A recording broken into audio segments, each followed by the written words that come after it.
ഈ ഒരു മുതൽ ഞങ്ങളുടെ കൂടെ കൂടിയിട്ട് ഓൾമോസ്റ്റ് ഒരു 20 വർഷമൊക്കെ ആയിട്ടോ. എന്തായാലും അതതിൻ്റെ അന്ത്യശ്വാസം വലിച്ചിരിക്കുകയാണ്. പക്ഷെ എന്തൊക്കെ പറഞ്ഞാലും എനിക്കും അനിയത്തിക്കൊക്കെ ചില മെമ്മറീസ്, നല്ല മെമ്മറീസ് സമ്മാനിച്ചിട്ടുള്ള ഒരു സാധനമാണ് ഈ ഒരു അവൻ എന്ന് പറയുന്നത്. കാരണം ഞാനും അനിയത്തിയും കൂടെ ചെറുതാവുമ്പം ഹിന്ദു പേപ്പറിലൊരു ആർട്ടിക്കിൾ വന്നിട്ടുണ്ടായിരുന്നു. ഇങ്ങനെ ഒരു ക്ലേ മോഡലിംഗ് ചെയ്യാമെന്ന് പറഞ്ഞിട്ട് വിത്ത് ലൈക്ക് ഒരു കപ്പ് സോൾട്ടും ഒരു കപ്പ് മൈദയും ഒക്കെ വെച്ച് നന്നായിട്ട് കുഴച്ച് മാവാക്കിയിട്ട് നമ്മളൊരു എലിയുടെ ഷേപ്പൊക്കെ ആയിട്ട് ചെയ്തിട്ടുണ്ടായിരുന്നു.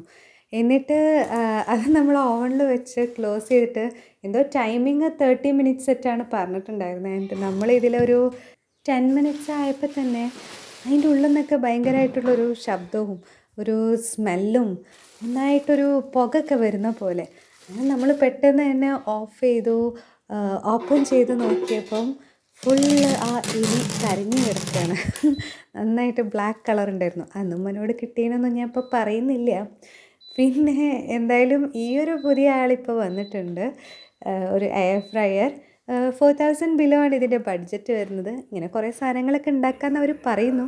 എന്തായാലും നമ്മൾ ലുലുന്ന് വാങ്ങിയ ഒരു കുബൂസ് ബേസ്ഡ് ആയിട്ടുള്ള ഈ ഒരു പിസ്സ ട്രൈ ചെയ്യാമെന്ന് വിചാരിച്ചു.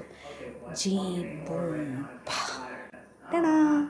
ഓക്കെ, സോ ഈ ഒരു പിസ്സ നമ്മൾ ഞാനെന്തായാലും ടൈം വെച്ചത് 180 ഡിഗ്രിയിൽ ജസ്റ്റ് 4 മിനിറ്റ്സ് ആണ്. ആൻഡ് 4 മിനിറ്റ്സ് തന്നെ ആക്ച്വലി ഈ പിസ്സയൊക്കെ നന്നായിട്ട്, ഐ മീൻ ചീസൊക്കെ നന്നായിട്ട് മെൽറ്റ് ചെയ്ത് വന്നിട്ടുണ്ടായിരുന്നു. പിന്നെ ഈ സീസണിങ് പാക്കറ്റ്സൊക്കെ ഡോമിനോസിന്ന് അടിച്ചു മാറ്റിയതാണ്. അതെ, സോ പിസ്സ എന്തായാലും അടിപൊളിയായിട്ടുണ്ട്. അപ്പോൾ ഓക്കെ, ബൈ.